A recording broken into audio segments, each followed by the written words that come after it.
You're my best boyfriend in the world, David. Yeah. You make me feel like a princess, like a romance. Yeah, you're the best girlfriend in the world. You made me feel like a prince in romance. I was diagnosed with ADHD at a young age and diagnosed as autistic age 40. And I've done a big shift personally and professionally as a psychiatrist in shifting towards a neurodiversity affirming perspective. I hadn't really watched it up until quite recently, but I've watched a couple of the US seasons. I really liked it. I didn't really expect to like it as much as I did. It's limited in scope, but it was very definitely relatable. Yeah, I mean, as an autistic person, my sense was that these are my people.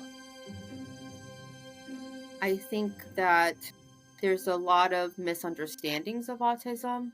I think it helps people see humanity in autistic people and shows how people who are autistic love very deeply, are loved in return, and that we connect. Yeah, I think it's very accurate. I think there's an awful lot that is incredibly relatable. The thing about being autistic is that, as autistic people, the heterogeneity is just enormous. There are so many different ways of being autistic. So I think it does focus on subsection really of the autistic community, which is wonderful to see. And I particularly love the inclusion of autistic people with intellectual disabilities. The show focuses on only a smaller subset of the autistic population. I don't fit the stereotype of an autistic person very well.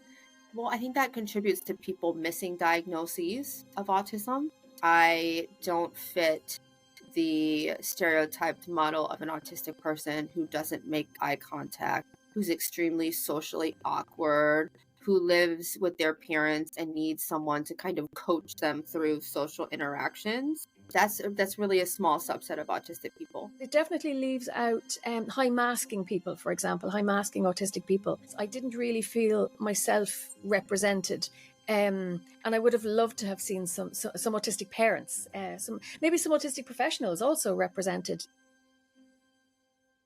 When you pretend to be something that you're not, it's incredibly lonely. It's actually, in some ways, lonelier to be in relationship and accepted for who you're not than it is to be rejected for who you actually are. But to teach people to pretend to be neurotypical sets them up for loneliness. The challenge really is that there is still a sense of neuronormative expectations in terms of relationships for the autistic people on the show. And while it is useful to understand the mechanics of social interaction, for example, as an autistic person. And I think the most important thing for autistic people, and particularly in terms of mental health and general well-being, is to be our authentic selves and to be supported, to be confidently autistic. I mean, I think having more representation of the 70% of autistic people who have zero intellectual disability. I think definitely more sexual and gender diversity. And I didn't really see trans people, etc., represented on the show, as well as representing autistic people who don't use mouth words, who may use AAC devices to communicate. That would be really cool. There is an enormous potential to do real good for our community.